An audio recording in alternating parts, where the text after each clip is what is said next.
sou docente da Faculdade de Medicina de Botucatu, da Unesp, e eu, junto com o Alan, que estamos nesse projeto do Ministério da Saúde, nós já são 18 professores que estão fazendo essa parte, fez o manual e está trabalhando como grupo técnico do Ministério da Saúde em relação ao Covid e gestação.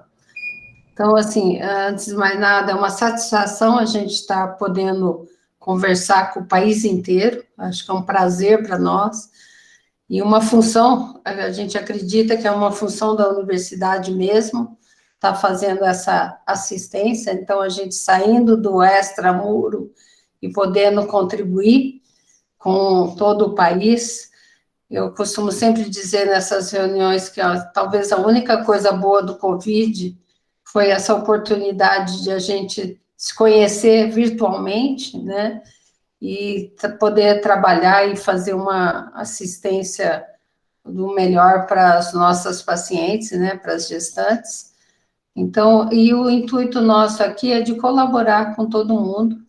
Em nenhum momento a gente está aprendendo e ensinando todo mundo junto, né? É uma doença nova que a gente não conhece, tem poucos estudos ainda em termos, principalmente em gestantes, mas é uma doença que mata, né? E está matando muitas mulheres, especificamente. Então, acho que o trabalho é de todo mundo, né? E também acho que a outra oportunidade que a gente está tendo é de trabalhar cada vez mais em equipe, de reconhecer que nós somos mais fortes juntos e a gente aprende com todas as áreas, né? Com todas as especialidades, porque é um trabalho insano, mas muito proveitoso no sentido de conhecimento, cada um tem seus conhecimentos básicos, né? Daí, o Alan, você quer se apresentar? Sim, sim. Então, meu nome é Alan, sou professor aqui da Escola Paulista de Medicina, Universidade Federal de São Paulo. Então, faço das palavras da professora Vera as minhas. É uma alegria estar com vocês. Uma alegria ainda maior, que acho que pela primeira vez, né, professora Vera, a gente está falando com o pessoal da ponta, que eu pedi tanto em todas as lives, né? Acho que é tão importante a gente conversar com o pessoal da UBS, porque é uma situação tão difícil realmente estar na ponta. E eu queria dizer uma coisa para vocês, assim como a professora Vera, a gente também é médico de linha de frente, tá? A gente não fica no sofá esperando para discutir caso. Então, a gente vai para a linha de frente mesmo, a gente faz exame de paciente, a gente atende paciente, é completamente diferente quando a gente está lá, na ponta, com a paciente com insuficiência respiratória na nossa frente, tá? Então, ser médico do dia seguinte é sempre fácil, a gente é médico do dia, não do dia seguinte. Então, e a gente está aqui para colaborar, né? Claro que a gente faz algumas observações e tudo, e que é realmente com o intuito de melhorar. E, na minha opinião, é muito importante que não só os médicos estejam engajados nesse aprendizado, nessas discussões de caso, mas também as enfermeiras, fisioterapeutas, os técnicos de enfermagem, os auxiliares, até o pessoal do transporte, todo mundo que está envolvido, e os administradores, né? Acho que todo mundo que está envolvido dentro de todo esse contexto, eu acho que tem que escutar essas coisas para poder melhorar, né? Que é o nosso único intuito, que fazer a coisa da melhor maneira possível e reduzir a mortalidade materna, que está algo absurdo, né? Principalmente em 2021. Então, acho que é isso inicialmente. Pedro, se quiser se apresentar, e acho que já são 11h02, se quiser começar o caso, fica à vontade, bem-vindo, e fique tranquilo, tá bom? Bom dia a todos. É um prazer para mim estar aqui com vocês e fazer parte desse projeto de vocês, né? Eu sinto-me honrado mesmo em colaborar com essa equipe de pesquisadores que, com certeza, não estão medindo esforço para colaborar com a ciência nesse momento bem complexo para a nossa saúde da humanidade, né?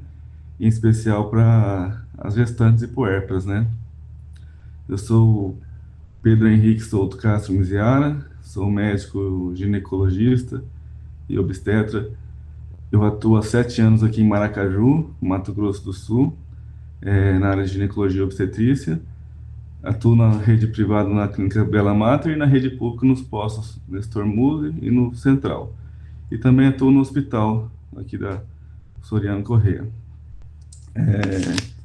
Te escolher um caso de uma paciente que ela teve um bom desfecho, mas foi nossa primeira paciente que chegou a ficar grave, gestante, e até a gente aprendeu muita coisa com ela também, porque em 2020 a gente teve muito caso leve, e esse foi o primeiro caso mais grave que nós tivemos. Depois teve outros, mais 3, mas esse foi o primeiro, mas foi interessante. Vou começar aqui.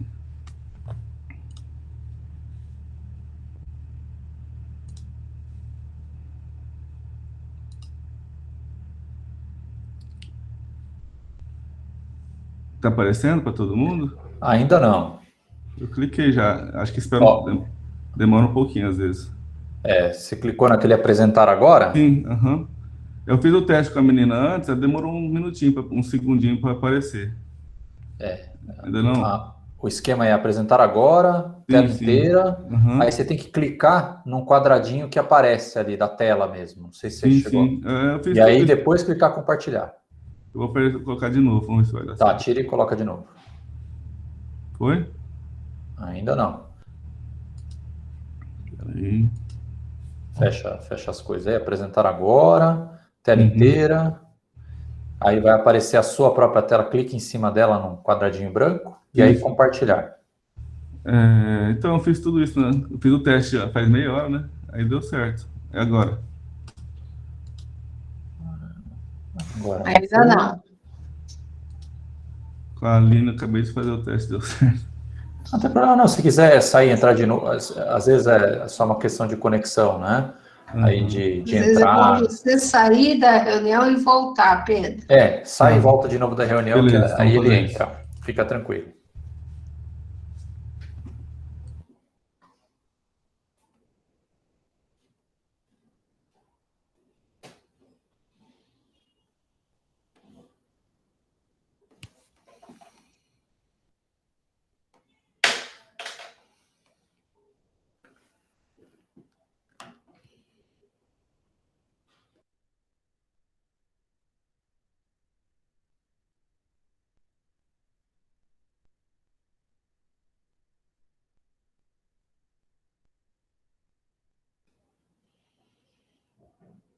Enquanto isso, eu vou ver se eu consigo abrir a apresentação dele aqui no meu computador. Só que acho que está no formato que eu não tinha conseguido. Vou tentar aqui. Acho que talvez eu consiga. Nós temos a apresentação dele. Nós vamos colocar por aqui. Pode ser? Pode. Sem problema.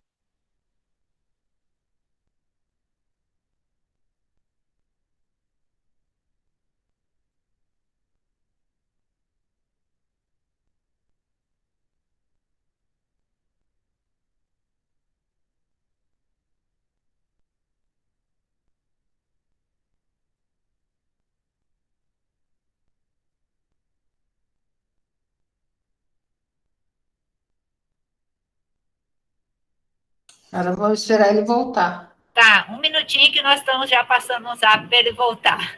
Já é perfeito, tranquilo. Enquanto eles não vão conversar, uma coisa que eu esqueci de falar, além de eu ser da ponta, eu também sou da gestão. Então, eu sou diretora técnica de uma maternidade em Bauru, tá? Que tem uma média de 300 partos mês. Então, também temos problemas do Covid, de falta de vaga, de encaminhamento. Então, também sei o lado da gestão. Oi, tá aparecendo agora? Ei, Pedro, Oi, Pedro. Já fez para você. Já tá dando certo aí? A Aline colocou para você. Ah, beleza, tá tranquilo. E aí, como é que eu vou passando com ela, como ela colocou? Passa, você pede para ela passar, ela passa. Ah, tá. Doutor Pedro, a Aline vai passar para o senhor. Tá bom, beleza. Pode passar, então, por favor. Então, paciente FMF, 36 anos, casada, ensino superior completo, natural de Maracaju, Mato Grosso do Sul. Gesta 2, cesárea anterior, por escolha própria, gestação de alto risco devido à obesidade grau 2 e a idade maior de 35 anos. Não tinha patologias prévias, não usava nenhuma medicação. Pai cardiopata e mãe hipertensa. Pode passar. O pré-natal, ela tinha feito 6 consultas. O que chamou muita atenção foi o ganho de peso dela. Da primeira para a última consulta, que ela ganhou 15 quilos e 900. O restante não tinha nenhuma alteração. Pode passar. Situação vacinal. Ela vacinou a influenza dia 24 de março de 2021, DTPA 29 de janeiro de 2021, hepatite B a primeira dose dia 29 de janeiro, a segunda 1º de março e a terceira vai realizar em 29 de julho. Pode passar. A gestante com 31 semanas, ela relata o início dos sintomas no dia 2 de abril, apresentando coriza, congestão nasal e dispneia aos grandes esforços. Essa dispneia, ela já tinha um pouco, ela era meio gordinha e ela já falava, então a gente nem potencializou tanto, né? Ela fez o teste no dia 6 de abril. A contactante do caso positivo foi o irmão dela, foi positivo no dia 30 de março de 2021. Pode passar. No dia anterior ao diagnóstico, ela entrou em contato com a gente, né? O sintoma estava no D4 de sintomas e foi iniciado vitamina D, o zinco, o Tamiflu e a azitromicina. No D5 foi o dia do diagnóstico, ela continuava apresentando um pouco de cefaleia e uma tosse seca. No D6, ela apresentou fadiga, vertigem, dor à respiração profunda e obstrução nasal. D7 foi iniciado corticoide, prednisona 40 mg, e no D8, D9 os sintomas eram o mesmo e ela mantinha a saturação 97, 98 em ar ambiente. Foi conversado com ela por todos os dias, 24 horas. Ela tinha um oxímetro em casa e estava monitorando e estava sempre mantendo um bom em ar ambiente. Pode passar. D10. Às 10 da noite, a paciente foi admitida no pronto-socorro. Ela queixa de dispneia aos médios esforços, cansaço, tosse e febre não aferida. Não tinha nenhuma queixa obstétrica. O exame físico, Glasgow 15, norma corada, hidratada, eupneica, afebril, ausculto pulmonar com murmúrio vesicular positivo, ronco difuso e crepitações nas bases. Ela tinha uma frequência respiratória de 20 incursões por minuto. O abdômen gravídico, indolor, foi solicitada internação para o setor COVID, iniciado o ceftriaxona, 2 gramas dia, mantendo a azitromicina, 500 mg dia, mais 5 dias, hidrocortisona, 12 em 12, substituiu pela prednisona, por ela ter iniciado o oxigênio, e enoxaparina, 60 mg, e o oxigênio catéter nasal, 2, 3 litros por minuto. E foi iniciado betametasona para maturação pulmonar. No D11, a paciente queixava de fadiga e dispneia aos pequenos esforços. E foi também, ela entrou no domingo à noite, né? Na segunda de manhã já foi iniciada a fisioterapia também, ela referia bastante cansaço aos esforços menores. No dia 12, D12, ela estava normal curada, hidratada, mantinha a febril, só que ela permanecia o cansaço que ela tinha aos pequenos esforços, como ir ao banheiro, levantar, só que ela mantinha uma saturação boa com catéter nasal, 2, 3 litros por minuto. Pode passar. No D12 ainda, né, foi o dia que ela começou a apresentar mais cansaço e a gente trocou para máscara inalante, começando com 10, 15 litros por minuto, 12, e ela se sentiu mais confortável com a máscara. Esse cansaço dela melhorou. E foi iniciado a fisioterapia, CPAP, com boa tolerância e exercícios de bombeamento menos inferiores. No D13, a paciente apresentava ansiedade, a tosse seca, fadiga aos pequenos esforços, estava mantendo na máscara e falava que ao retirar a máscara apresentava pior da dispneia. A ausculto pulmonar dela tinha estertores difusos, e ela estava fazendo tolerância boa com BIPAP por 40 minutos na sua terapia.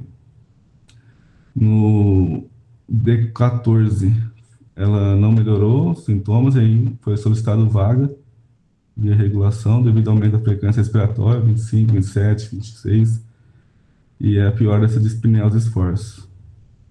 Ela saturava bem, só que ela foi piorando a dispneia. Pode passar, por favor. Esses são os exames que foram feitos aqui em Maracaju.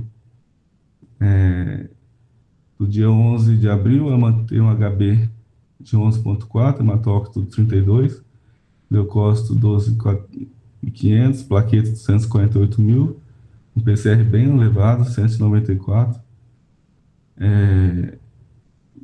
TGO, TGP 27, 23 e os demais normais. Aí no 12, HB de 10,6, leucócito de 30, hematócrito de 30, leucócito de 11.800, plaqueta 235 mil, ureca de 12, creatinina de 0,5, PCR 191. No dia 13, ela estava com HB de 11,1, hematócrito 31, leucócito de 11.800, plaqueta 236 mil, ureca tinha mantendo, o PCR dela maior que 200, a gasometria com pH de 7,43, PCO2 de 67, HCO3 de 18,6, saturando 93,6%. Demais sem alterações. 14.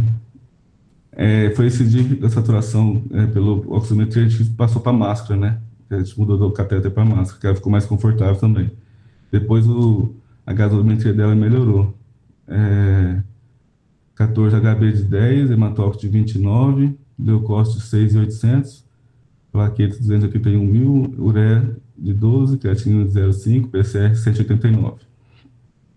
No dia 15, o PCR dela até baixou bastante, só que ela piorou muito os sintomas. O hemograma, os outros manteve iguais. Pode passar. As medicações, fora aquelas que eu passei, teve alguns mais para sintomas mesmo, né? Para tosse, tinha dor, náuseas, e foi outras medicações prescritas, fora aquela que eu falei no slide passado. Pode passar, por favor. Então, ela foi transferida às 4h12 da manhã, no dia 16 de abril. Essa evolução já é lá do hospital regional, não foi que passaram para nós, né? Aguardava o resultado admitido, aguardava resultados de exames laboratoriais e de imagem, e suave para estrépito, e teste rápido de Covid. Apresentava taquipneica, 37, e RPM, desidratada, 1 cruz em 4 cruzes, saturando 97% em máscara inalante, a 10 litros por minuto, ausculta pulmonar com murmúrio vesicular bilateral, contrações uterinas 3 em 10 de 20 segundos, fez um atomo lá na entrada com 80% de vidro fosco e presença de derrame pleural. A EBNI não tolerada, o laboratório lá, os exames laboratoriais com HB de 10, hematócrito 31, leucócito 10.500, plaquetas 366 mil, ureia 15, TGP 143, TGO 186, PCR de 5. Ultrassom com Doppler cefálico, peso 1.893, ILA normal e Doppler normal. Na tarde do mesmo dia, da tarde para a noite, foi programado, eles optaram por fazer cesárea. Conversei com um colega do hospital e ele falou que a indicação foi por conta do aumento da frequência respiratória por a indicação da intubação anatraqueal, que a saturação estava legal, mas devido ao aumento da frequência respiratória, eles optaram por a intubação, e no momento da intubação, devido à bradicardia fetal, foi realizada a cesárea. Aí o Apgar do bebê 5 e 8, sexo masculino, pesando 2,80 kg, e foi encaminhado para o CTI. Pode passar. A paciente, depois de 2 dias, né, no dia 18 de abril, Ela, paciente leite de CTI, consciente, orientada, gásio 15, estável hemodinamicamente, já estava extubada, respirando em ar ambiente 92%. Ela manteve-se internada por mais de 16 dias. No dia 26 de abril, já se encontrava em leito de enfermaria, comunicativa, confortável, apneica, em ar ambiente, apenas cólicas de leve intensidade, recebeu alta médica no dia 26 de abril.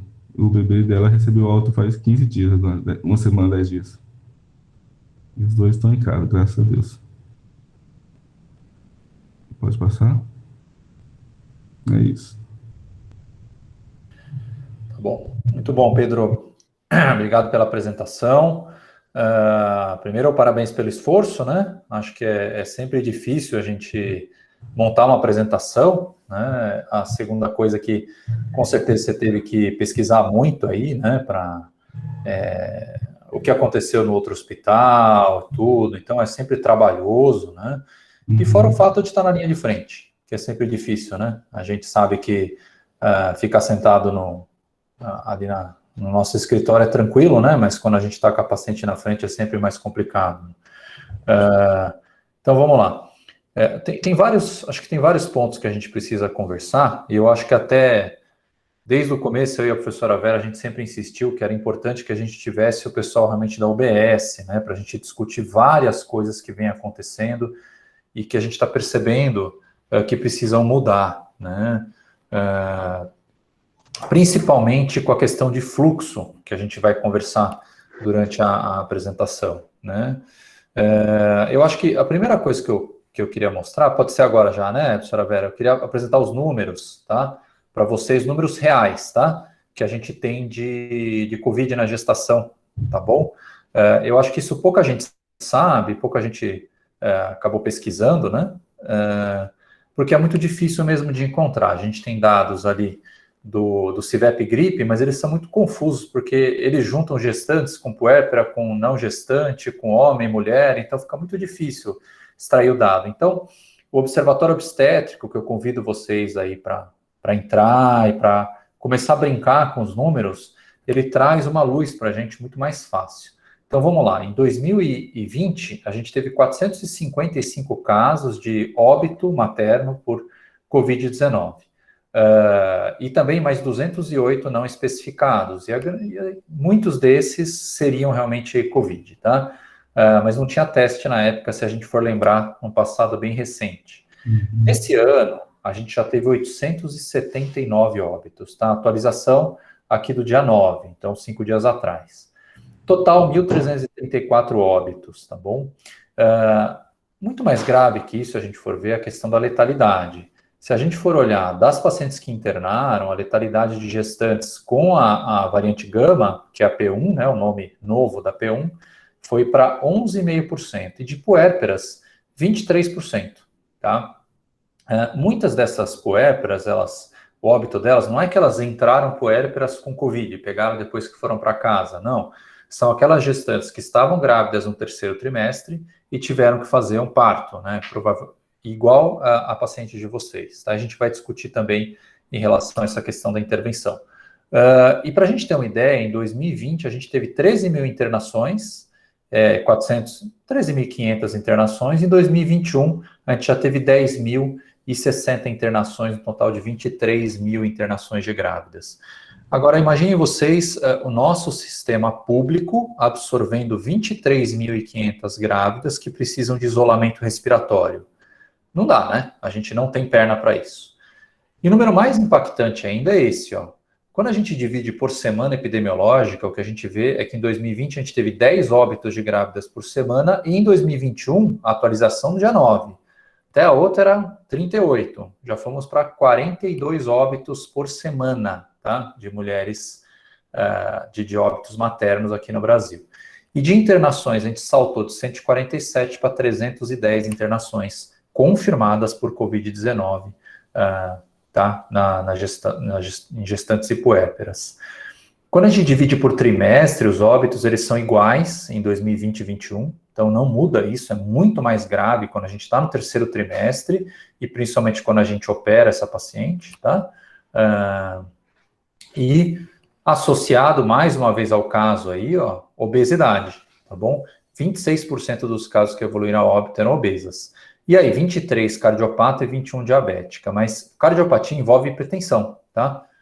Também nessa estatística. Só que não são dados que são excludentes. Então, o que a gente imagina? Que muitas das obesas são hipertensas e também são diabéticas. Então, esse número cai muito. Os dados que a gente tem dão conta que mais ou menos 40% no máximo dos óbitos que aconteceram em óbitos maternos, eles tinham comorbidades, e 50% a 60% eram de pacientes de baixo risco. Acho que isso é importante para vocês saberem, até pela questão vacinal, né? Da evolução do início dos sintomas até a internação, dá ao redor de 6,5, 7 dias, e para o desfecho de óbito, mais ou menos 20 dias, tá? Isso tanto em 2020 quanto em 2021. E para cura, uns 15 dias, né? E aí vem um dado que é absolutamente... Você parou de compartilhar? Não parei, não. Parou. Tá, deixa eu... Nós parou. Deixa eu ver aqui. Voltou, né? Tá voltando. Sim, tá voltando. Então, vamos lá. Voltou? Perfeito. Tá. Então, aqui, ó. Em 2020, então, a gente tem aqui... Em 2021, a gente tem mais ou menos 15 dias para cura e mais ou menos 20 para o óbito. E aqui, esse dado, sim, ele é chocante, tá? Então, quando a gente olha em 2020, pacientes que evoluíram a óbito, gestantes, tá? 12% não tiveram nenhum suporte ventilatório. 22% só no invasivo, no não invasivo, e 66% foram intubadas. Imagina que 34% de pacientes que morreram com falta de ar não foram intubadas. Será que melhorou em 2020? Não melhorou, tá? Não melhorou. Tá aqui, ó. 26% não invasivo, 68% de invasivo, caiu de 34 para 32. Não é nada, tá? O que aconteceu é que mais gente foi para máscara não reinalante, tá? E não melhorou em nada, tá? Então, acho que isso é muito chocante, e eu acho que isso tem que chamar muito a nossa atenção, né? Eu acho que a gente tem que colocar a mão na consciência e ver que talvez a gente esteja falhando em algum ponto. E eu acho que esse ponto talvez seja o fluxo, tá? Então, vamos lá, vamos para o caso, né? Eu acho que a gente demorou para pedir vaga no D14, né? Se a gente for ver no nosso manual, alguns pontos eu acho que são fundamentais. Primeiro, quando a gente fala em dispneia, gestante com dispneia, ela já salta de status, ela deixa de ser uma paciente de COVID leve e passa a ser uma paciente com COVID moderado a grave, tá? Então, eu vou só compartilhar com vocês uma coisa aqui, que é a classificação, que eu acho que ela é muito importante, de gravidade, tá? Então, se vocês quiserem tirar foto desse slide, esse slide é extremamente importante, ó. Então, paciente com COVID leve é aquele que tem tosse, dor de garganta e coriza, seguido ou não de anosmia, ageusia, diarreia, dor abdominal, febre, calafrio, mialgia, fadiga e cefaleia. E ausência de dispneia, esse é o ponto importante. Tem dispneia, já passou para cá, tá? Outro ponto que eu acho que é fundamental, ela evolui para moderado. Se a saturação ela estiver alterada, só que alterado para grávida, ela é maior ou igual a 95. Tá? Desculpa, é menor que 95, 94 ou menos. E ela normal, maior ou igual a 95. Essa paciente chegou a uma frequência respiratória, pelo que eu vi, 37, né?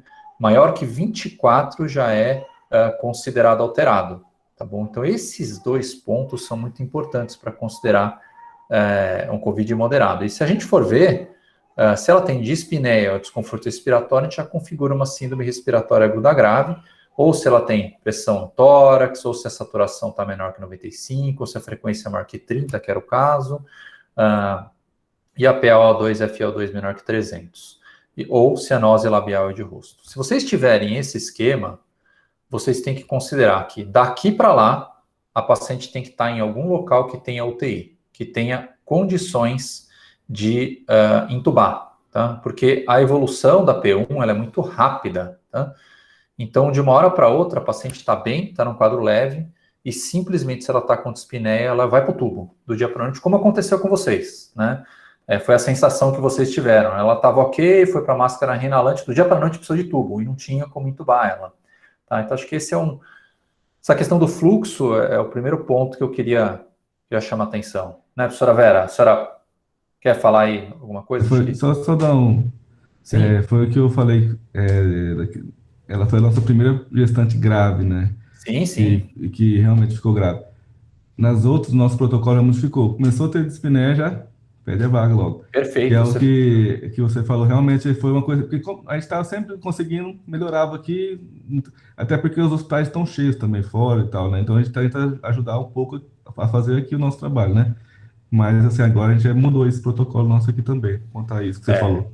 E para a partir teve mais 2 pacientes grávidas depois disso, e a gente já antecipou. Grávida não pode esperar, sempre isso, prioridade. Eu acho que essa colocação do Alan tem muito sentido, porque, assim, na realidade, em 2020, a gente montou, a maioria dos hospitais, ou a maioria dos locais, montou toda uma estrutura, imaginando que ia cair o mundo, né, em termos de grávida, ele até caiu o mundo, mas, assim, vários hospitais não receberam a quantidade de que a gente imaginava.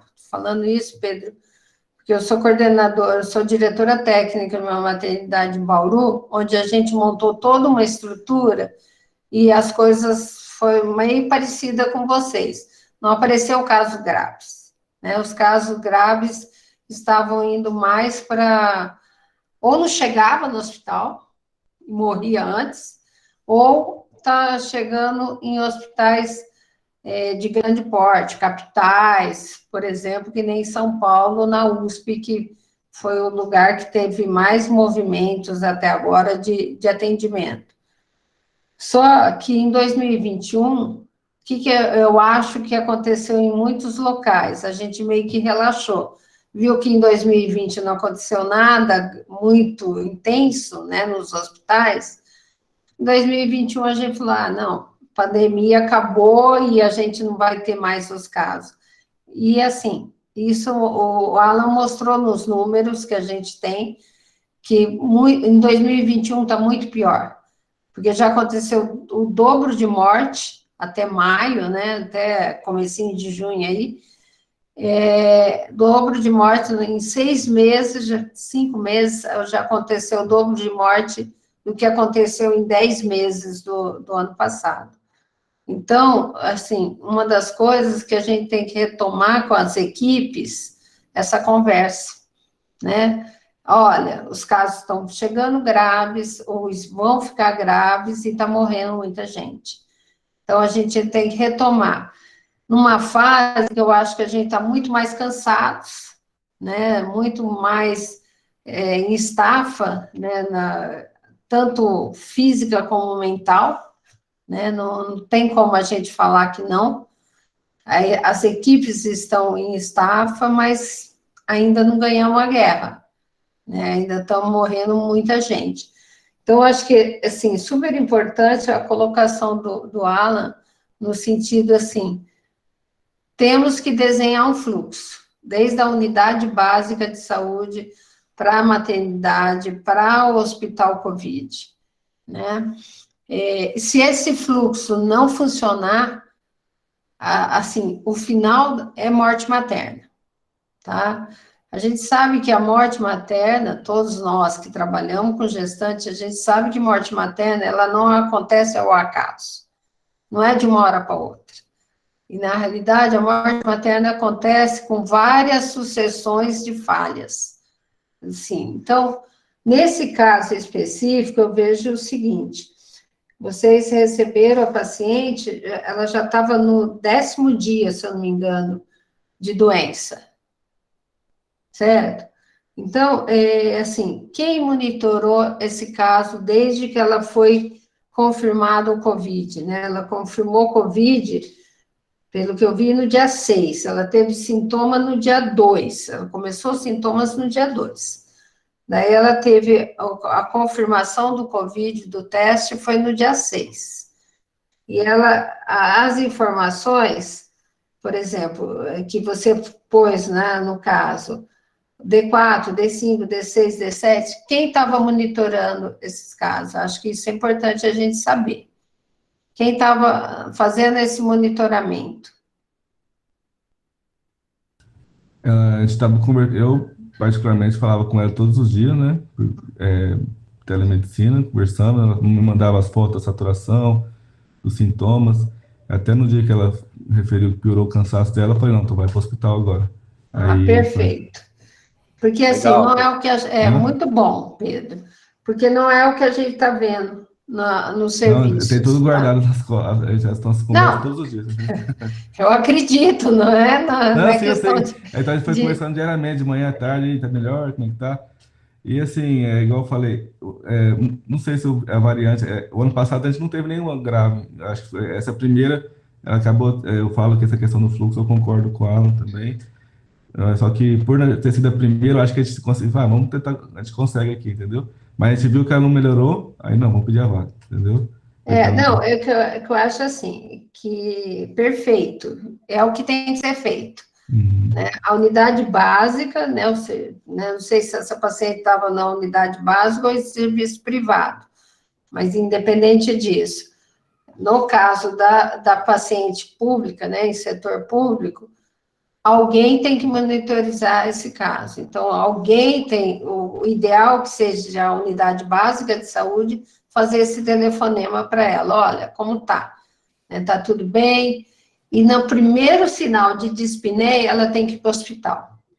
E é o que a gente fala, ela evolui muito rápido. As gestantes talvez seja um pouco diferente da não gestante. A questão da gestante, assim, às vezes é questão de horas, que nem o Alan falou. Você tem um caso que está ótimo, está bem, está controlado, daqui 6, 7 horas ela está indo para o tubo. Não é uma coisa de esperar 3, 4 dias. Né? Então, acho que isso a gente deveria chamar bem a atenção nesse sentido. Vocês Eu acho, fizeram ótimo. eu acho legal até combinar com o pessoal da regulação e também com o pessoal do OBS para falar uma língua só, né? Então, você teve um cuidado enorme para ligar para a paciente e tudo, mas eu não sei se todo mundo teve esse cuidado com a paciente e até para ficar atento que dispneia é internação, né? Tá bom? Então, acho que é legal colocar como protocolo na UBS de vocês isso e até expandir para outras UBSs, tudo. Acho que se fizer isso, eu acho que já está salvando um monte de pacientes só nesse detalhe. É uma chavinha. Talvez salve, assim, um monte de gestantes, tá? concordo. Muito bacana isso, tá bom? Uma outra coisa que eu só queria chamar a atenção é em relação a... Quando ela... No dia 4 de sintomas, pelo que eu vi, vocês entraram com o Tamiflu, certo? Então, assim, só prestar um pouco de atenção que o Tamiflu, ele, na realidade, ele funciona como para tratamento de H1N1. E muitas vezes os sintomas gripais de Covid, ele não dá, inicialmente não dá para diferenciar isso, tá? Então, só que, assim, a indicação do Tamiflu é até o segundo dia de sintoma. Se a paciente chega para nós depois do segundo dia de sintoma, não é esse tratamento. Ela vai mostrar aí. Vou colocar aqui alguma coisa aqui do Tamiflu. Tá aqui. Acho que é. Aqui, tá aqui. Isso, que seria no sintoma leve, né? Essa paciente estava com sintoma leve, né? Mas ela já estava no 4º dia de sintoma. Então, assim, não teria uma indicação de usar. Eu sempre sou muito criteriosa, porque às vezes a gente imagina assim, mas não vai fazer mal. Eu acho que toda medicação pode ter efeito colateral, tem um custo, né, financeiro, né, seja pelo Estado ou pela particular, mas ela tem um custo, né, e não teria indicação. E outra coisa que eu queria chamar a atenção é da azitromicina, que foi entrada aí também nesse dia. Então, a gente, às vezes, tem que tomar um certo cuidado para não queimar antibiótico. né? Porque, assim, eu até entendo que vocês podem ter entrado pensando em infecção, né? Uma infecção bacteriana. Mas, às vezes, a gente tem que tomar cuidado, porque a gente está, às vezes, usando antibiótico no momento errado, pode prejudicar, porque daí ela pode fazer resistência, né? E aí está o esquema que o Alan está mostrando, do antibiótico, que vocês acabaram fazendo isso, né, depois. Vocês acabaram fazendo o antibiótico, mas quando você vai fazer o antibiótico? Quando você tem suspeita de que é uma infecção bacteriana associada ao COVID, o antibiótico não trata COVID, ele trata uma pneumonia bacteriana. E o que a gente tem visto, que a grande maioria das pacientes, quando chegam na internação, elas acabam, depois, principalmente quando ela está na fase já pulmonar, ela acaba tendo uma infecção bacteriana associada. E faz o ceftriaxone mesmo, uma dose única, uma vez por dia, e a azitro também uma vez por dia. Qual a ideia de ser essas duas medicações? Simplesmente porque elas são dose diária, uma dose só, e aí você protege a equipe de não ter que ficar entrando várias vezes para aplicar medicação, tá? Então, isso era uma colocação que eu queria fazer. A outra colocação, já vou deixar o Alan falar, é em relação ao corticoide. Então, assim, acho que a gente tem que tomar um certo cuidado, né, que nem, essa paciente, ela tomou prednisona antes da internação, certo? Ela tomou prednisona, acho que ela estava, deixa eu ver aqui. D7. No D7, certo? Depois ela tomou a hidrocortisona, pelo que eu li, e a betametasona, né? Enfim, ela recebeu 3 tipos de corticoide, né? Tudo em conjunto.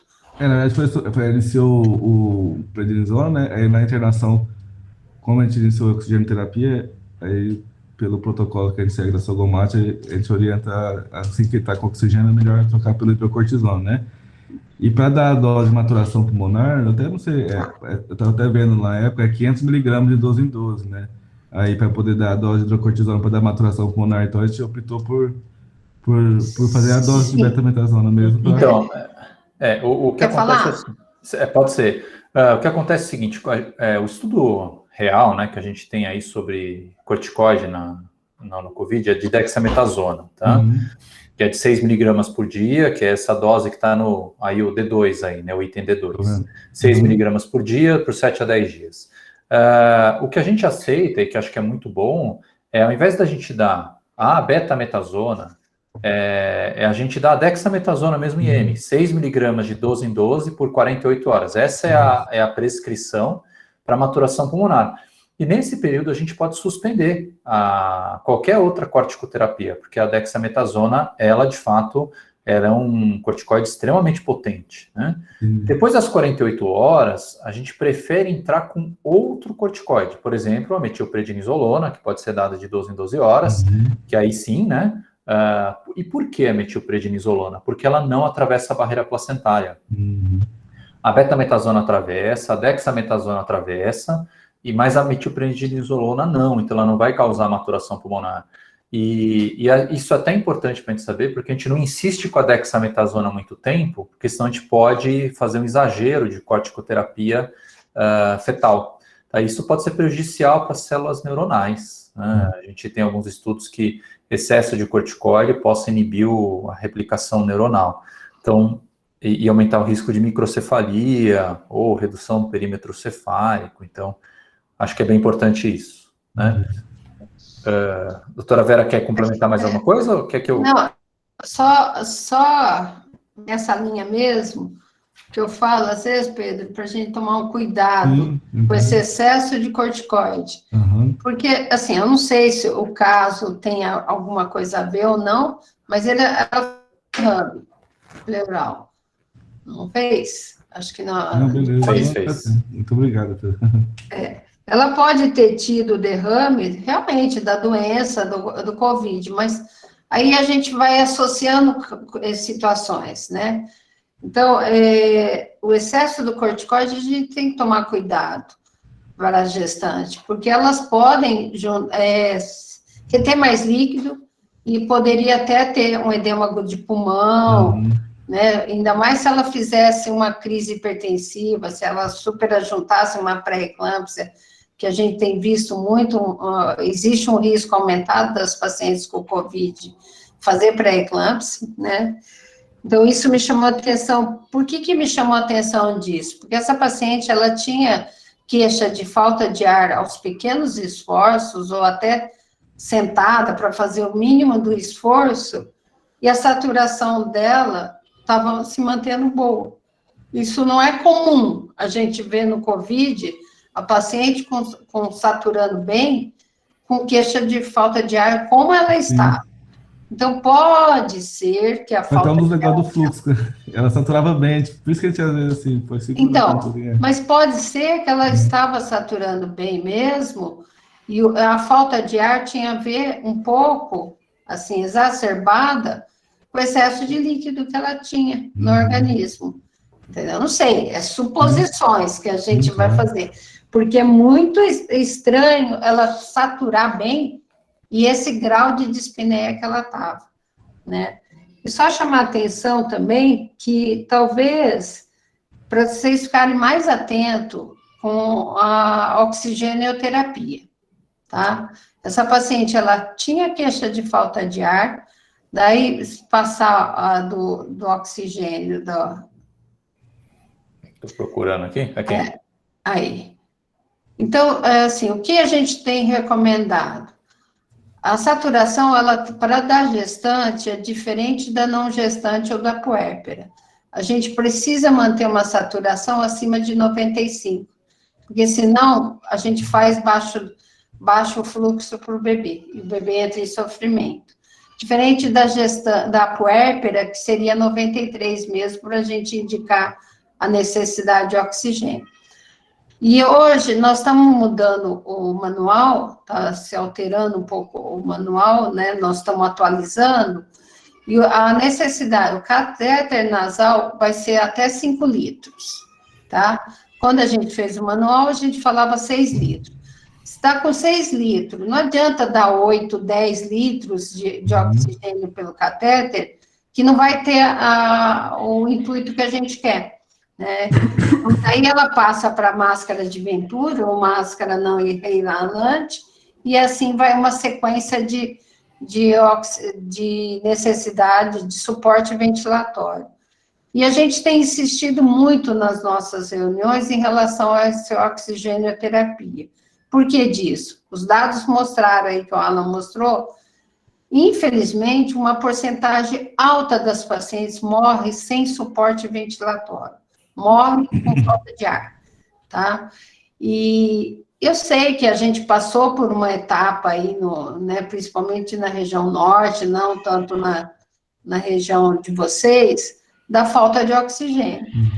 Mas hoje, nos parece que está mais ou menos resolvido. Então, chegou no hospital, não tem muito sentido essa mulher não receber oxigênio. Deve ser horrível para a gente ter falta de ar e continuar com, né, sem o suporte de oxigênio, estando dentro do hospital, né? Então, eu acho que, assim, chamar a atenção de vocês nesse sentido, porque ela foi de 3 litros para 15 litros de máscara já. Assim, num momento razoavelmente rápido. Depois disso, então, sempre chamar a atenção, que você já falou que já mudou o protocolo, o paciente está precisando de oxigênio, ela já tem que estar sendo encaminhada para um serviço, de preferência, um hospital COVID, tá? Por quê? Porque ela vai evoluir muito rápido, entendeu? E vocês viram que, nesse caso, ela até não evoluiu rápido, porque vocês ficaram com ela em torno de 4, 5 dias, dando suporte de oxigênio, depois, quando ela foi para 15 litros, né, no dia 13/4, vocês, pelo que está aí, que se apresentou, foi pedir vaga no dia 15, né? E assim, tudo bem, deu tudo certo, mas chama atenção para isso. No dia 13, ela já precisaria ter a vaga pedida. Já deveria, se possível, eu sei, entendo perfeitamente que com a falta de vaga, porque eu lido também com essa situação. Mas, assim, se a gente não começar a cobrar as pessoas, né, de estar atento nisso, a gente não vai resolver a morte materna por Covid. Então, assim, a paciente precisou de oxigênio, do catéter, já busca vaga em UTI, ou no hospital Covid, não necessariamente vaga em UTI, mas uma enfermaria de Covid. Tá? Por mais que a gente queira montar na maternidade, né, os leitos Covid, quando é uma maternidade única, que não é dentro de um hospital geral, é muito complicado, porque a nossa demanda, o nosso conhecimento como obstetras, é conhecimento de emergências obstétricas, e não de emergências clínicas do tipo do Covid. Então, se a gente não tem um suporte de alguém intensivista, um suporte de um clínico, fica muito difícil.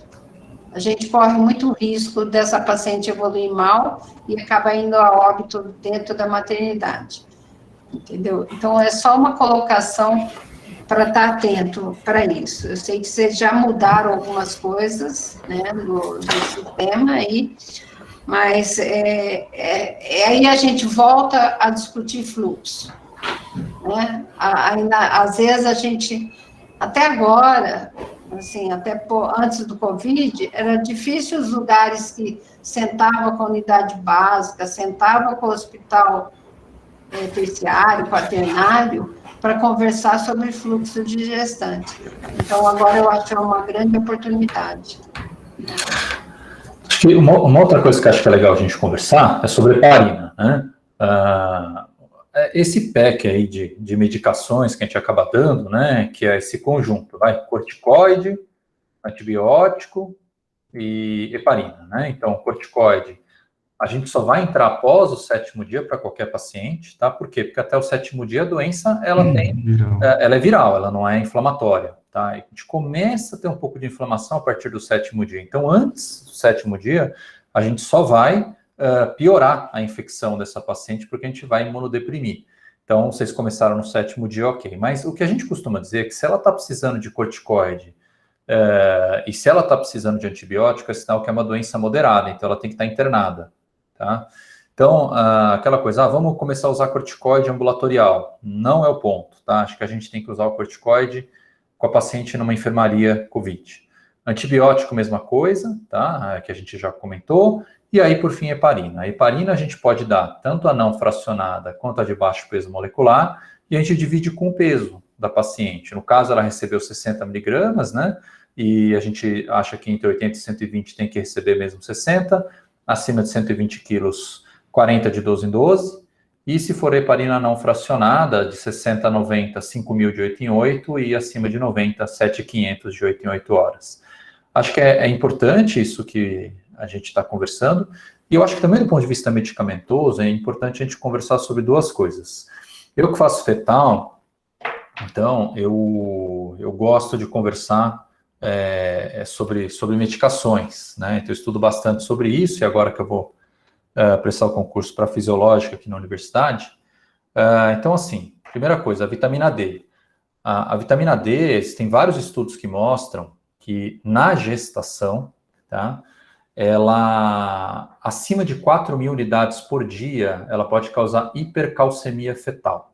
E quando causa hipercalcemia fetal, principalmente até 32 semanas, isso é mais acentuado, pode causar uma estenose aórtica por acúmulo de cálcio, tá? Então, precisa tomar muito cuidado com isso. Existe toda essa loucura de ficar dando um monte de vitamina D, até uma certa moda, né? Mas na gestação, o que está provado? Que a mulher, o limite para suplementação daquelas que estão com vitamina D baixa é de 4.000.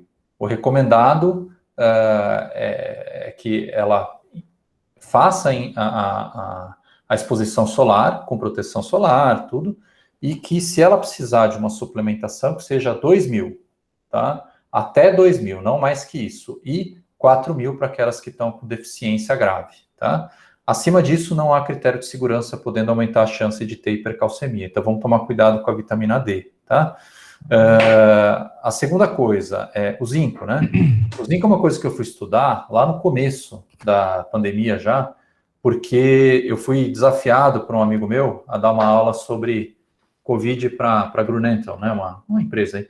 E aí, com esse dinheiro, eu comprei máscara para os residentes, né? Com o dinheiro que a empresa me deu. Doei 100% para dar máscara, então eu não tenho conflito de interesse nenhum. E aí, eu fui pesquisar muito sobre o zinco. E eu descobri que o zinco, na verdade, ele funciona da seguinte forma. Ele é um protetor para alguns casos de influenza, tá? Só que a dose que precisa ser dada é a mesma dose que a gente tem nas vitaminas comuns de gestante. Não precisa mais de 10 miligramas de zinco por dia, tá? Que já tem nas vitaminas comuns, então não há necessidade de suplementação. E o excesso de zinco, ele foi associado a níveis tóxicos, mielotóxicos, algumas coisas assim, então precisa tomar um pouco de cuidado. Assim como o selênio, tá? Que eu vejo uma certa mania do selênio aí, só pode comer uma castanha do Pará por dia. Esse é o limite que as nutricionistas colocam, eu achei interessante esse limite, né? E eu também fui estudar sobre a azitromicina, tá? A azitro, ela tem um poder, além de antibiótico, discretamente anti-inflamatório, mas é um poder mínimo anti-inflamatório. E hoje, se a gente for ver as evidências de efeito anti-inflamatório, a melhor medicação anti-inflamatória, que tem um nível de evidência que reduz um pouco a chance de internação, mas não é nada demais, eu estou falando em 13% de redução, é a colchicina. Estudo brasileiro, pessoal de Ribeirão, lá do Fazendão, né? Se o professor Geraldo gosta de falar, estudo bonito pra caramba, mas é a colchicina, tá? Só que a colchicina é classe C a D na gravidez, então a gente não pode ficar também administrando na gestação. Fora da gravidez, eu acho que a gente pode discutir, né? Eu não sou aquele cara que, não pode, não pode, tratamento precoce. Acho que tem que ter um tratamento único para a Covid, né? Não interessa se é precoce ou tardio, a gente tem que tratar e a gente tem que estudar. Então, estudando, eu sei que a colchicina melhora um pouquinho. Eu acho que ela é boa, sim, tá? Mas não para grávida, tá? Para grávida não vai dar. Então, a azitromicina é legal depois do 7º dia, se houver necessidade, se houver algum sinal de infecção mesmo, e a paciente internada. E segundo o pessoal do HC, internou tem que dar antibiótico, tá? Porque a chance de infecção é muito elevada, tá? A chance dessa paciente estar infectada é elevada. Eu concordo com a opinião da professora Rossana, da Fernanda, concordo. Internou tem que dar antibiótico, tá? Acho que medicação inicial, acho que era isso que eu tinha para falar, né, professora Vera? A senhora quer falar alguma coisa? Acho que a gente podia discutir, já abrir para o pessoal fazer pergunta, tudo para... Legal. Só mais um detalhe que eu tinha esquecido. Essa paciente, ela fez o teste de Covid positivo no dia 6, a gente já sabia que ela era Covid, certo? E quando ela chega lá no hospital de referência do Covid, fazem um teste rápido de Covid. É só não ficar queimando exame, a gente já tem tanta dificuldade de exame. Então, assim, uma vez diagnosticado, não há mais necessidade de a gente ficar fazendo exame, porque a gente tem déficit de exame. Então, assim, vamos economizar onde dá para economizar, para poder gastar onde a gente precisa, né? Só chamar a atenção disso, porque não é o primeiro caso que eu discuto, acho que a semana passada também, né, Alan? A gente discutiu um caso que a paciente colheu 2 exames de Covid, já tendo diagnóstico de Covid. Então, é só chamar a atenção de vocês, vamos economizar onde dá, né? Estamos em déficit aí, assim, não precisava desse exame novamente. E é sempre como eu falo junto com a professora Vera, a gente está aqui, não é para criticar não, é só aparar as arestas, está tudo certo, a gente também está na linha de frente, e no começo a gente errou. Antes de maio, eu prescrevia cloroquina para minhas pacientes ginecológicas, né, não grávidas. Por quê? Porque era o princípio da beneficência, né? e da não maleficência. Depois de maio, eu comecei a achar que eu tinha que aplicar o princípio da não maleficência e não prescrever. De fato, eu acho que é isso, né? A gente vai aprendendo ao longo da E pandemia. a gente ainda erra, vários Pra casos caramba. chega, Pô, assim, vários casos chegam para mim, temos que tirar esse bebê, não temos que tirar. A gente sempre não é tem fácil, essa não. dúvida, né? Aí Então, pode falar.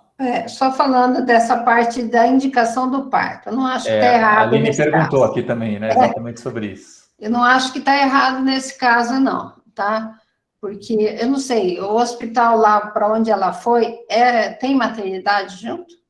Sim. Tem. É referência do Estado para tratamento de Covid. Então, é onde existe todo o aparato de melhor acompanhamento do Estado.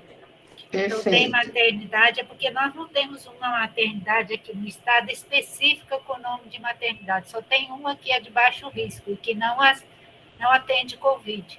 O restante são tudo hospitais gerais e que, junto com os hospitais, atende partos.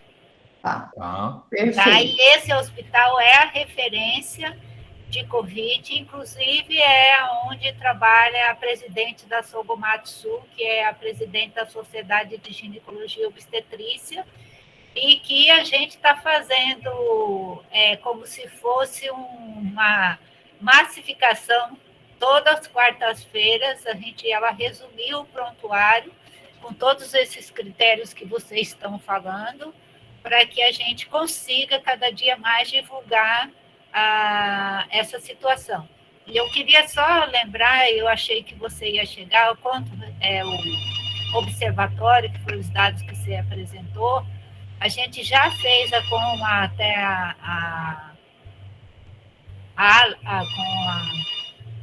a Fiocruz. Com a Fiocruz, de apresentar o observatório para todos os técnicos que quiserem do estado de Mato Grosso do Sul. Então, a gente já fez lives sobre o observatório, tá? E com relação ao nosso estado, o ano de 2000, nós só tivemos 2 casos de gestante com Covid que foram a óbito, que era de Dourados, que não era desse município que está aí hoje conversando. E este ano nós já estamos com 27 óbitos maternos. Desses 27 óbitos maternos, 17 são por Covid. Então, a gente queria também chamar a atenção, e a gente está falando muito isso, que a gente não está perdendo gestante só por Covid, a gente está perdendo por as outras causas que as pessoas também não estão pensando. Hipertensão é uma das maiores causas e hemorragia também é a segunda causa. E eu gostaria que, se pudesse, vocês enfatizassem a importância da gente testar as nossas gestantes e qualquer atenção dessas mulheres para entrar nos hospitais, que é conforme a gente viu nos manuais recomendados. Então, talvez esse é um ponto que a gente está lutando bastante aqui no Estado, para ver se as mulheres, além de fazer o checklist, a gente tem conversado muito sobre checklist, eu acho que é isso que o doutor Pedro falou, que depois dessa experiência começou-se a usar o checklist, e a importância também da gente implantar as testagens, para que essas gestantes já cheguem nos hospitais, se não chegar, que o hospital tenha na porta de entrada a classificação e que implante também os testes nesses hospitais.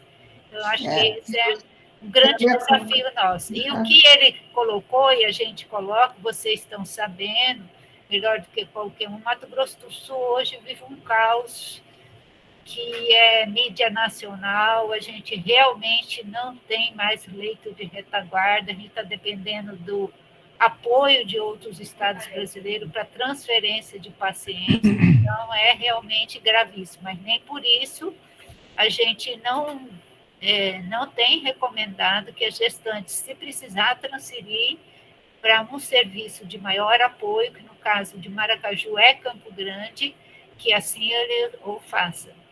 Então, a gente está insistindo bastante com os nossos serviços. Tá? Obrigada, viu, Hilda, pelas considerações. Realmente, eu ia abordar essa parte. Então, por isso que eu falei. Você queimar o teste. só um pouquinho, Vera. Outro ponto que eu gostaria de falar é que quando a gente foi escolher os 8 casos que o Mato Grosso do Sul ia apresentar, a gente quis tirar da capital para não ficar concentrada onde tem os profissionais que têm mais acesso à informação. A gente quis partir para o interior, então, assim, por isso a gente chamou o doutor Pedro.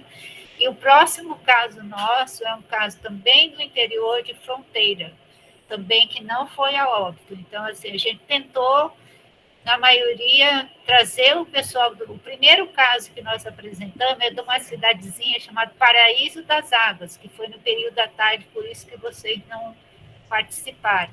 É uma cidadezinha muito pequena, com 5.000 habitantes, então, assim, foi a primeira experiência que eles tiveram, e, infelizmente, também a cesárea foi uma das causadoras. E queria lembrar que Mato Grosso do Sul é um campeão de cesárea. Então, assim, mudar essa lógica nesse momento é imprescindível. Então, as mulheres já chegam, e aí tem aquela lei que elas já chegam solicitando cesárea. E nós temos um grande desafio, que é trabalhar com os movimentos de mulheres, para que elas entendam que esse momento não é o momento mais de discutir se a mulher pedir, ela tem o direito. Assim, tem que ver se nesse momento isso é a via de parto mais aconselhável a fazer para elas. Então, assim, é um grande desafio, eu queria... E aí, Vera, se você me pudesse, eu gostaria, até eu perguntei muito para o doutor Pedro, o que vocês estão fazendo com essa mulher que retornou ao seu município? Qual o acompanhamento dessa puérpera daí para frente? Deixa eu só responder algumas perguntas aí que foi colocada, né? Eu acho que, assim, ó, primeira coisa, a situação da testagem, né? A nossa recomendação é de que toda mulher que chegue na maternidade, ela seja testada para assistência ao parto ou assistência clínica, que ela seja testada para o COVID, tá? O Ministério da Saúde, acho que em dezembro do ano passado, sei lá, encaminhou, não lembro a data exatamente, encaminhou os testes para os estados, né? E eu posso dizer isso muito tranquilamente, né, Alan, porque eu sou do grupo, a pessoa que mais cobro onde estão os testes, né? Então, tem estados que realmente o teste chegou lá na porta, onde deveria chegar. Tem outros estados que não. Então, eu incluo o estado de São Paulo, não chegou na porta. Não chegou. Para a gente também não. O que aconteceu? Que eu acho no estado de São Paulo, ninguém sabe me responder isso, tá? E por mais que eu quase toda reunião eu cobro, onde estão os testes? Onde estão os testes? O que aconteceu que em determinados estados os testes chegaram e foram direcionados para pacientes não gestantes, porque os testes não vêm com carimbo, esses testes são para gestantes, né? Agora o Ministério está comprando mais testes, acho que já até comprou e estão encaminhando. Eu sei que aqui no estado de São Paulo, como gestora da maternidade, eu fui obrigada a responder quantos partos eu tenho no mês, porque vão encaminhar os testes, pelo menos é o que está me parecendo, né? Porque qual a importância de a gente testar as mulheres na hora que elas chegam na maternidade?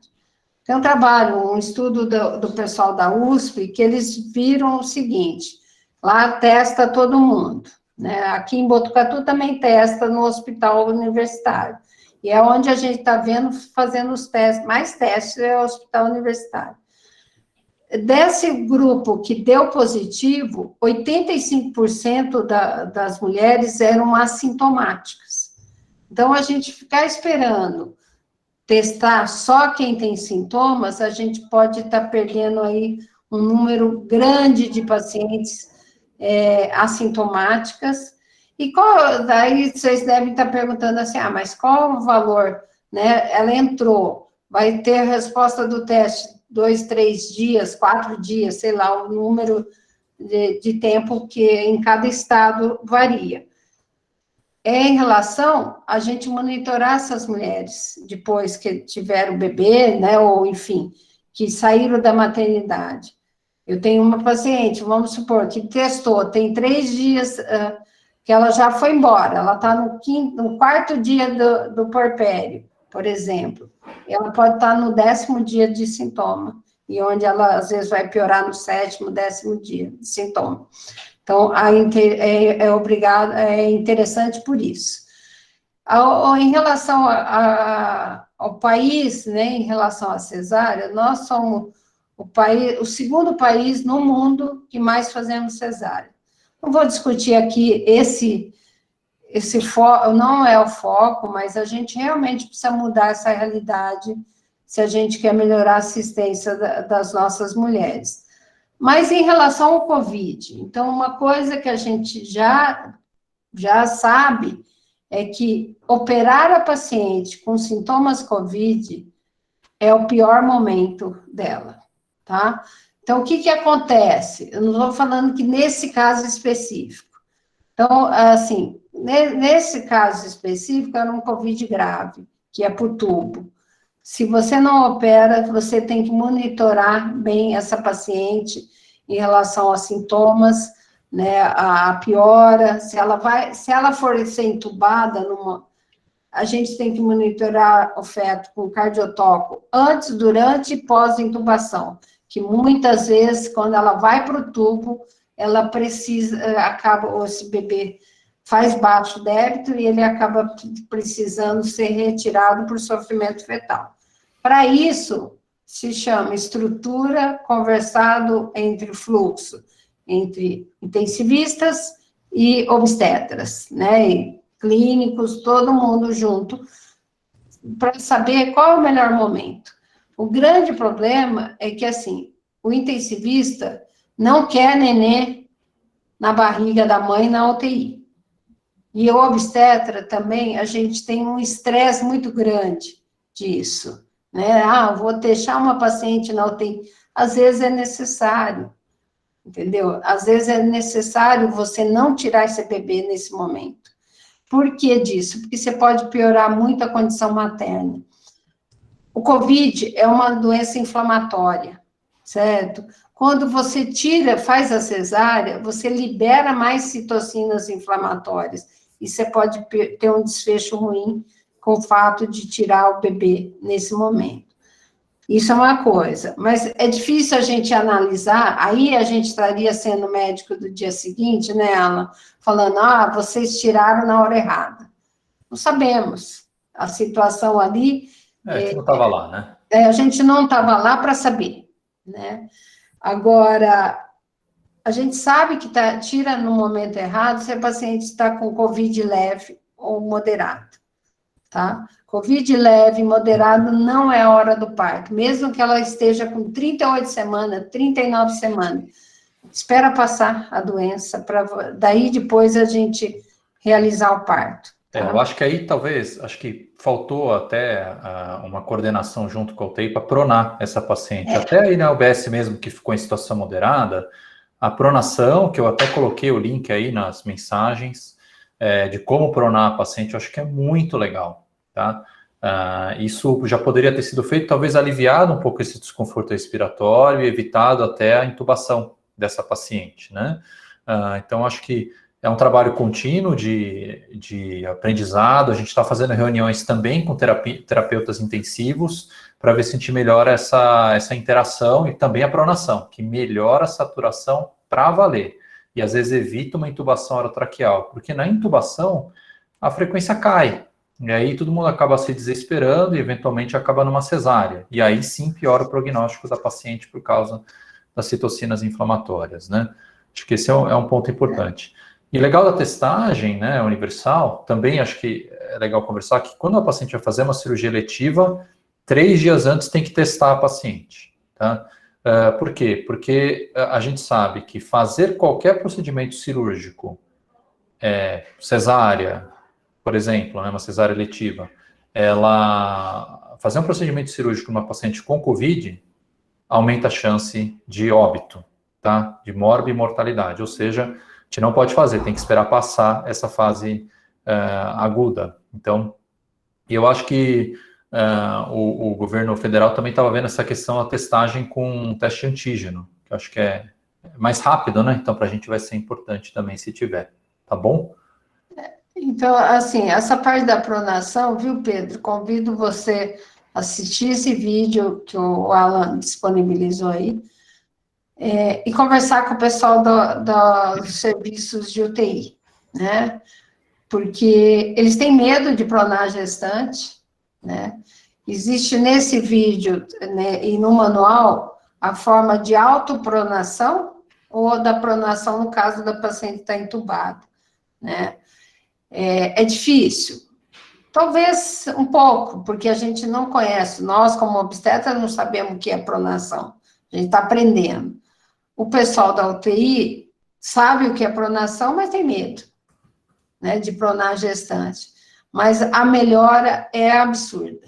Então, assim, outro dia, eu aqui na escola, conversei com os intensivistas, tudo, falei, vamos pronar. E foi até bacana, porque depois de 3 dias, o chefe da UTI me ligou e falou, professora, a senhora não imagina o sucesso, hoje nós pronamos a nossa primeira gestante. Então, assim, quando a gente dá o suporte para eles, falando, ok, pode pronar, com segurança, a gente tem que monitorizar o feto, tudo, eles avançam muito, porque vê que é bem sucedido, tem bons resultados. O grupo que tem melhores conhecimento disso é o pessoal da USP de São Paulo, que foi o serviço que mais já fez pronação nos casos, né? Então, é bem interessante. Eu acho que não sei se tem mais perguntas aí. Tem algumas perguntas que colocaram aqui, que eu até respondi aqui no chat mesmo, que eu não sabia se ia dar tempo. A primeira coisa é se a paciente que está com dispneia, sem alteração da saturação ou leve frequência respiratória, se é para fazer a referência. Sim, né, eu respondi aqui. A frequência acima de 24 ou dispneia, quadro moderado, tem que estar internada, tá? Outra é se tem anticoagulação ambulatorial, alguma recomendação, não há. Inicialmente, o grupo espanhol do Gratacós deu essa recomendação, mas foi visto que não havia necessidade, porque não aumentava a chance de trombose nas pacientes ambulatoriais, a chance de fato era em pacientes internados, né? E até eles soltaram essa nota, eu lembro que eu comecei a procurar case reports de trombose em pacientes ambulatoriais. Não encontrei. Tá? Encontrei um report iraniano e encontrei um outro report, não sei nem de onde foi, mas assim, foram coisas que poderiam ter acontecido se a paciente não tivesse pego Covid. Bem anedótico mesmo, então, de fato, não tem, tá? E uma coisa só que vocês não perguntaram e que tem todo mundo perguntado é em relação à vacina, né? Que eu acho que é importante a gente falar. A vacina hoje no país inteiro está liberado para os pacientes que têm comorbidades, né? E a semana passada, o estado de São Paulo e alguns outros estados, eu sei que fizeram esse movimento, pelo menos que eu tenho conhecimento, o Rio Grande do Sul e São Paulo, passou a receber todas as gestantes e puérperas, receber a vacina para pacientes sem comorbidades, fato de estar gestante ou puérpera. Então, desde a quinta-feira passada, aqui no estado de São Paulo, todas as mulheres estão recebendo a vacina. Então, acho que a única solução que eu vejo para diminuir morte materna, além de todos esses cuidados, é vacinando todo mundo, né?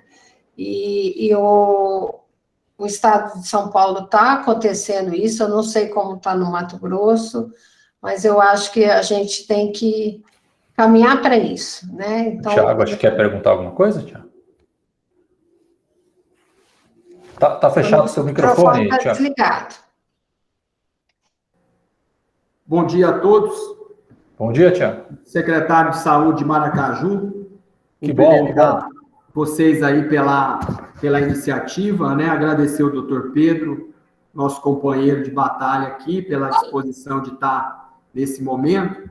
E ouvindo a doutora Vera falar aí sobre a questão das vacinas, né? O nosso estado, a prerrogativa é que se vacine as gestantes apenas com comorbidades mesmo, né? Então, e quando nós abrimos a vacina de início, de imediato, eram para vacinar todas as gestantes e puérperas. E aí depois, por conta daquela questão da AstraZeneca, houve toda uma discussão e foi feito esse filtro novamente, né? E nós entendemos que agora o Estado determinou também que a gente pudesse vacinar as lactantes até que estão amamentando aí até 2 anos de idade, né? Então, a gente está nesse desafio aí. Mais experiências, doutora, com relação a essa questão da vacina, esse custo-benefício, a gente sempre fica com medo do risco, né? Algumas delas tomaram a vacina, tiveram algumas coisas algumas reações adversas que preocupam um pouco a gente, e houve um medo também das gestantes com relação a isso, né? Então, muitas optaram por não tomar. Então, acho que é importante uma fala da senhora reforçando, né? Eu até vou fazer uma gravação aqui, porque vocês estão com experiências bastante sólidas, né? E para a gente é importante essas referências para referendar o que a gente tem feito aqui. Obrigada pelas suas palavras, né, desse questionamento.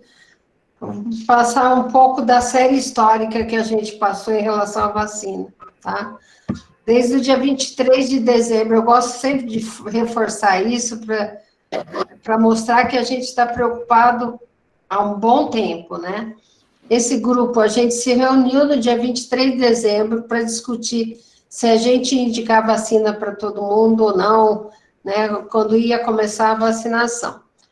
Daí nós chegamos num acordo que a gente achar que, assim, a vacina, principalmente a Coronavac e a Pfizer, elas têm meio que a semelhança com a vacina da gripe, né, do H1N1.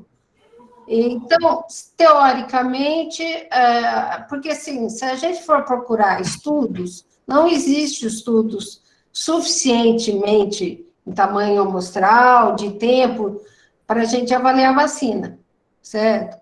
Só que esse grupo, a gente pensou, o Alan pode me corrigir se eu falar alguma barbaridade, a gente pensou o seguinte, é melhor a vacina, o risco é menor de tomar a vacina e ter um efeito colateral do que a paciente não tomar a vacina, ela tem muito mais chance de ter Covid e morrer pelo Covid, né? Então, a realidade é assim, risco e efeito colateral e risco de pegar Covid.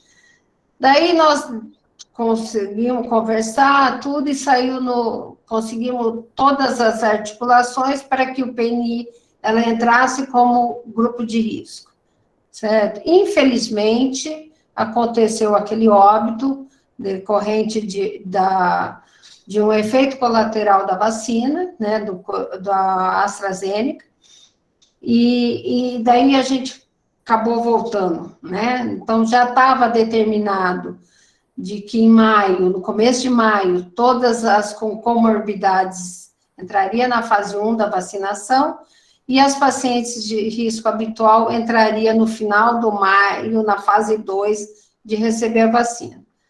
No dia 6 de maio, a paciente tomou a vacina e teve o efeito colateral e foi a óbito, certo? Decorrente da vacina, de um efeito colateral da vacina.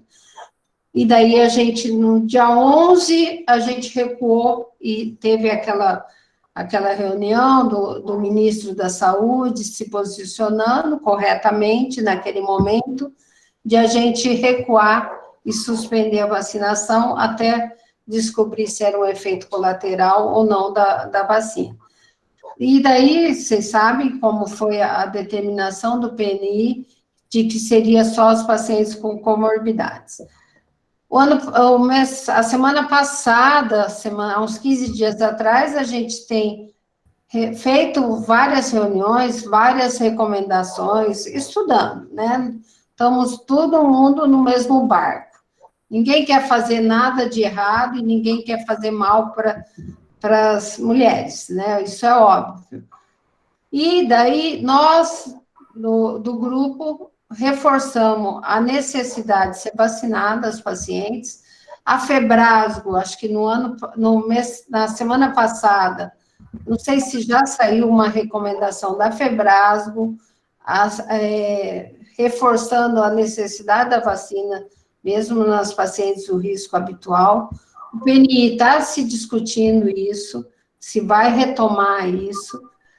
Os estados têm uma certa autonomia, certo? Tanto que o estado de São Paulo passou a vacinar todo mundo a partir da quinta-feira passada, né? Na segunda-feira, vacinou as gestantes da cidade de São Paulo e de São José dos Campos, e depois, na quinta-feira, passou para o estado inteiro, tá? É isso que eu posso te dizer, assim, que a gente tem discutido muito isso, né?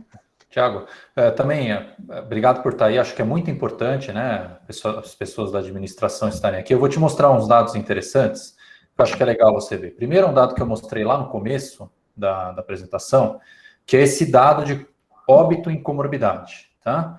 A gente teve óbito, 26% das grávidas que morreram no Brasil tinham obesidade, mas que isso não é excludente. Então, o que eu quero dizer com isso? A obesa, é claro que a maioria das obesas tem alguma comorbidade que pode ser hipertensão ou diabetes. E daí por diante, né? O que a gente tem que imaginar? Que só 40% a 50% das grávidas que evoluíram a óbito tinham comorbidades, tá?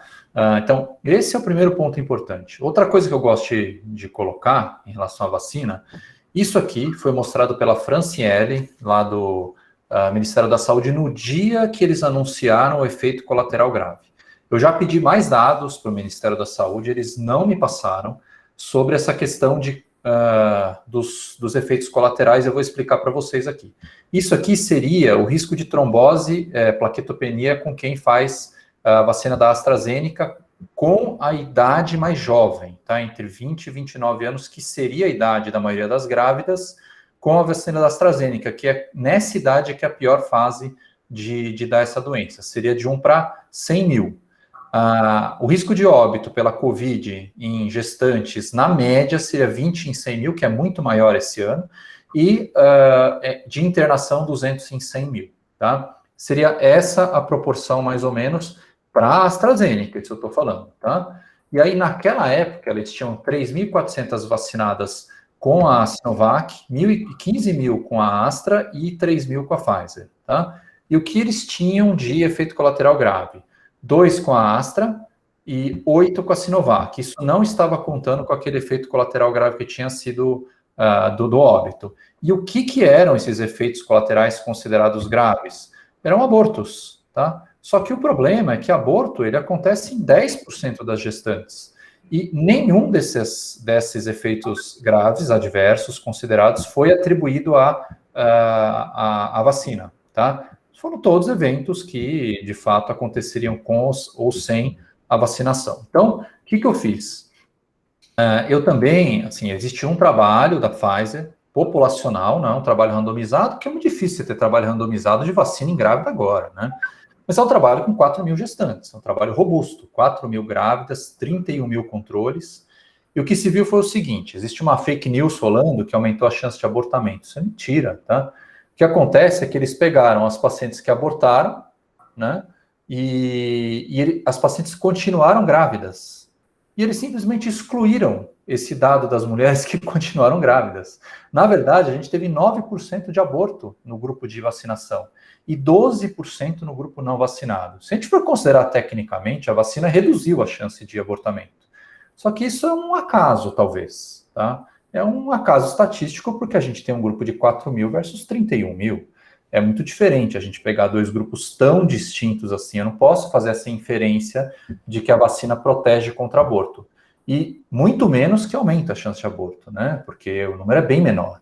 Então, assim, o que eu posso dizer? Existe sim estudo com a Pfizer, e que é absolutamente segura, pelo que a gente vê, num estudo que não é randomizado, não é um estudo com mais de 100 mil mulheres, mas um estudo com 34 mil mulheres, é muito forte esse estudo. E de todas as pacientes que foram vacinadas até agora com a Coronavac, nenhuma teve efeito colateral grave.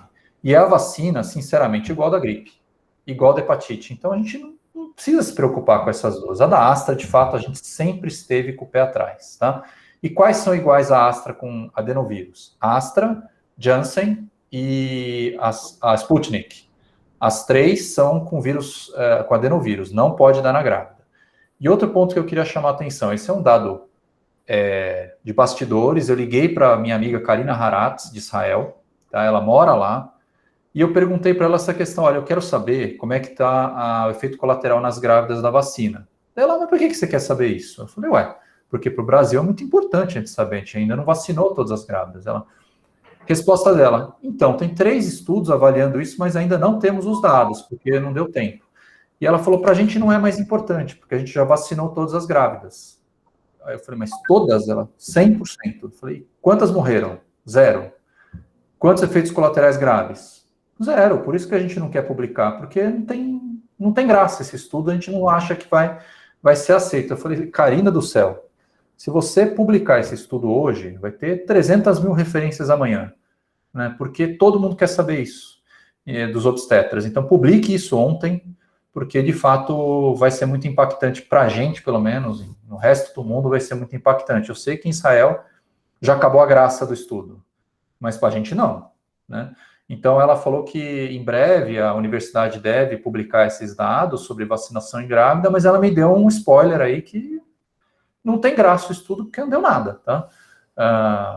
Então, assim, são dados muito interessantes, esse dado, por exemplo, da Karina é extraoficial, mas eu acho que é muito válido num momento de guerra, né, como esse, né?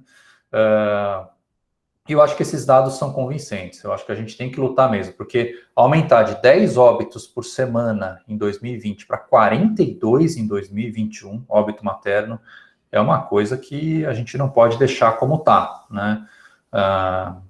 Dar dipirona para essas grávidas, acho que não é a solução, não, acho que é vacinar mesmo, né? Acho que é isso. Professora Vera, quer falar alguma coisa? Acho que é isso mesmo. Desde o começo, esse grupo está muito forte, propenso a vacinar todo mundo e a batalhar para isso, né? Infelizmente, aconteceu o óbito, é lamentável, a gente se sensibiliza, né? Mas eu acabo ficando muito mais preocupada com 1.300 mulheres morrendo desde o início da pandemia. Entendeu, Tiago? Eu acho que é por aí. Que o caminho nosso é esse, sabe? Se a única situação é de vacinação, né, a única possibilidade de a gente diminuir drasticamente esse número de óbitos é com a vacina, eu acho que a gente tem que pensar bem nesse sentido, tá? E a vacinação acima de 18 anos, que é a população que a gente está fazendo, tá? Porque as vacinas todas foram testadas acima de 18 anos, né? Então, somente por isso. Infelizmente, as grávidas adolescentes não vai entrar nesse momento, tá? Mas se a gente vacinar todas as grávidas acima de 18 anos, eu acredito que sim, vai ter um desfecho um pouco diferente, né? E, além disso, recomendar que as grávidas fiquem dentro de casa. Eu tenho insistido nisso, tanto nas lives quanto nas pacientes que eu atendo, que não é hora de fazer chá de bebê, chá de fralda, chá revelação, não é hora de receber visita, é hora de ficar quietinha dentro de casa, esperando a gravidez ir tudo bem, e elas conseguirem ter o seu bebê, e esse bebê tem uma mãe, né? Porque a gente sabe que uma morte materna é o pior desfecho, talvez, que a gente tenha nessa atual cenário, né? Morre uma mãe, deixa um filho órfão, ou perde o bebê também, e deixa uma destruição da família, né? A gente sabe disso. Quem lida com essa realidade é muito triste a hora que você tem um óbito materno, né? E os números estão aí, né? Para a gente, contra os números é difícil a gente discutir, né, Tiago? Tá fechado o seu microfone, Tiago? Com certeza, doutora Terezinha, doutora Vera, né, doutora Ala, a gente fica muito respaldado com essas palavras de vocês, e a nossa missão aqui no interior é vacinar, né? O estado do Mato Grosso do Sul, ele tem se tornado uma referência na distribuição das vacinas, então a gente sempre está, e isso tem feito a diferença. Hoje, na nossa unidade hospitalar aqui, nós não temos uma UTI, nós temos um leito de suporte adaptado para segurar alguns pacientes, e a faixa etária que está adoecendo é a faixa etária que não tomou a vacina. Então, esse risco-benefício realmente é o que tem feito a gente ir para cima e vacinar, não perder tempo, porque realmente a gente sabe, como a senhora falou, uma morte materna é algo muito impactante.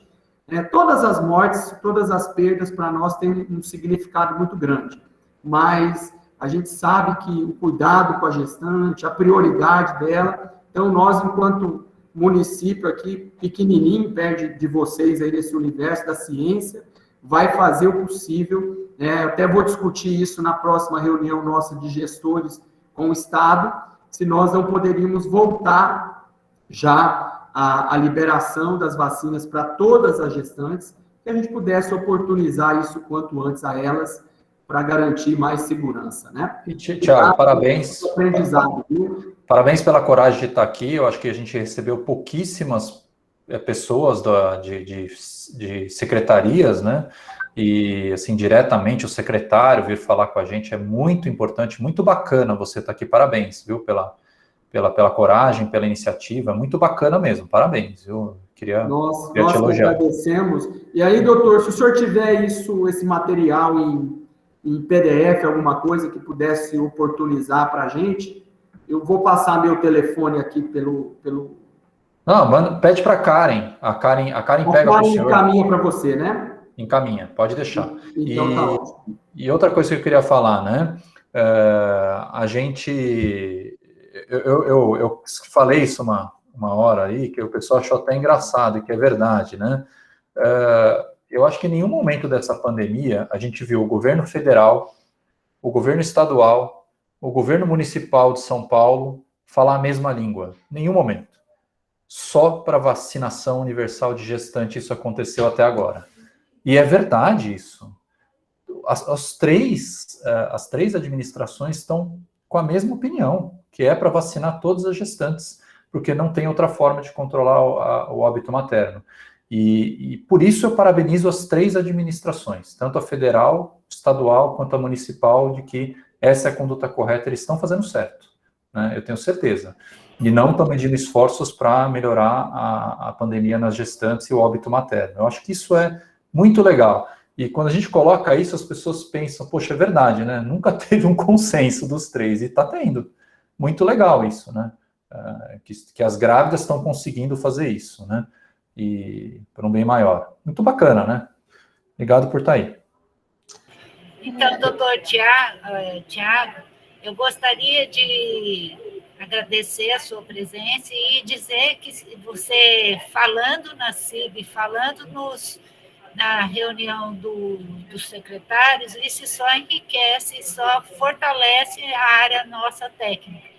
E lembrar que essa cidade é a cidade do senhor governador do estado de Mato Grosso do Sul.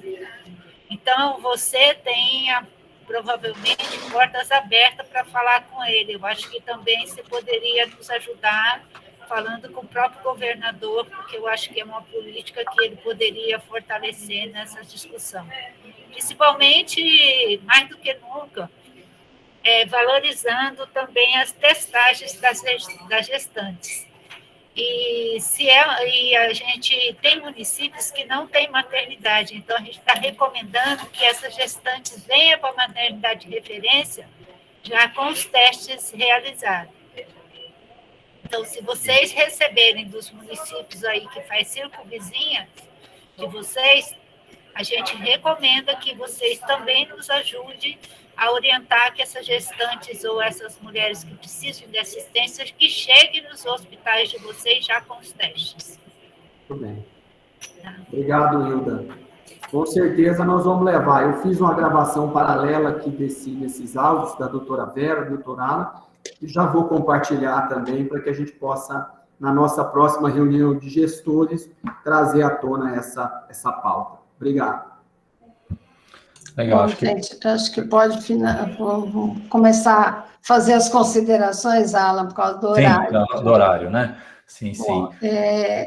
Eu agradeço, né, a apresentação do Pedro. Eu sei que é difícil a gente se preparar, dá nervoso, tudo, mas perfeita, acho que você contribuiu bastante. Agradecer a participação do Tiago, que eu acho que a gente precisa mesmo. Eu falo que, assim, Tiago, eu sou gestora também, né, de uma maternidade, e se a gente não estiver ao lado de quem está na linha de frente, as coisas não se resolvem, né, fica ou na sua mesa, ou em outra parte que não chegue lá na ponta, e acho que extremamente importante.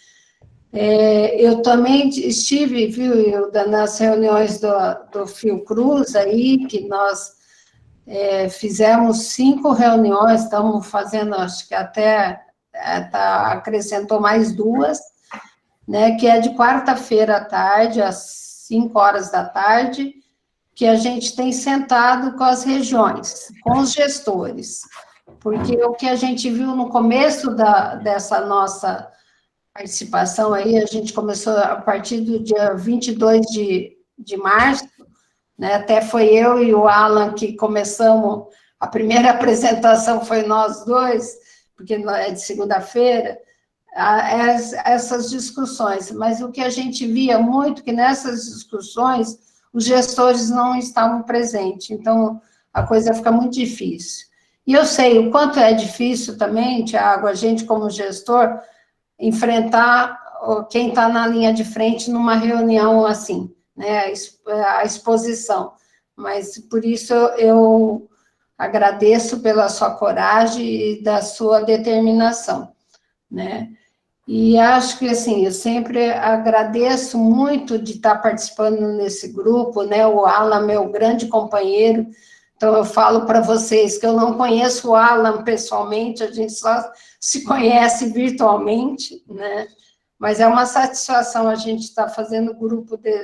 Agradeço ao professor Braga, que é o coordenador desse grupo, que é, junto com a Rosiane, que me deu essa oportunidade da participação desse grupo. Para nós é muito gratificante. Eu sou uma professora e sou médica do SUS, eu nunca tive consultório, então eu acho que, assim, todo o meu trabalho é visando o setor público, né, isso não é mérito ou desmérito, né, mas, assim, eu acho que a gente só vai resolver essa pandemia se a gente trabalhar em conjunto, todo mundo junto. E eu sempre falo isso nas discussões, que a nossa briga é contra o vírus, a nossa briga não é política, a nossa briga não é entre nós, obstetra, enfermagem, enfim, nós não temos que brigar entre nós temos que juntar nossas forças, porque a gente junto é muito mais forte, e a nossa briga sempre será contra o vírus. Nós temos que fazer de tudo para sair dessa pandemia. E para diminuir a mortalidade materna. Eu acho que a hora que a gente sair da pandemia, a gente vai sair mais forte e a gente vai, talvez, conseguir manter um trabalho para diminuir a mortalidade materna, tá? Eu agradeço imensamente eu poder estar aqui com vocês, né, e a todo esse trabalho. Obrigada, gente. Obrigado a todo mundo aí também, obrigado em nome da Escola Paulista, obrigado ao Braga e a todos vocês que estão aqui, todos os gestores, e ao Pedro, né, que teve a trabalho aí enorme para fazer o caso. Eu sei muito bem como é difícil, tá? Fazer esses casos, juntar os dados. E parabéns por estar na linha de frente também, Pedro, viu? Eu sei bem como é que é estressante isso, tá bom? Pode falar aí, pode falar aí. Obrigado a vocês, doutora Alain, doutora Vera, por ter dado essa oportunidade para nós, por estar nos orientando também. Parabéns pelo excelente trabalho que vocês estão fazendo. Eu tenho certeza que vai salvar muitas vidas.